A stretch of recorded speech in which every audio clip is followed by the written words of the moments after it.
Hola, bona vesprada a tots i a totes. Nosaltres, com a Associació Ciutadania i Comunicació, associació reconeguda com de consumidors i usuaris i, per tant, protegida per l'Estatut de Consumidors i Usuaris de la Comunitat Valenciana, venim defensant el nostre sistema comunicatiu, però un altre sistema comunicatiu. Pensem que la ràdio i televisió valenciana ha de ser el motor, ha de ser el buque insígnia, però cal també parlar d'un sistema públic de comunicació avui en dia, en el segle XXI. Però sense la ràdio i sense la televisió no és possible. Pensem que la dieta, i sabeu que alguns que m'ho heu sentit, la dieta mediàtica de la ciutadania valenciana és molt pobra, però en ocasions també molt tòxica.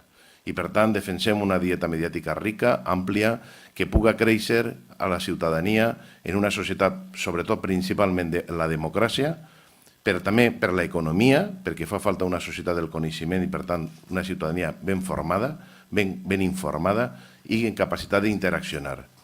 I res més. Nosaltres, d'alguna manera, el que defensem és una radiotelevisió pública, valenciana, de qualitat, plural, i d'alguna manera dir una altra radiotelevisió valenciana era possible i serà. Per això signem.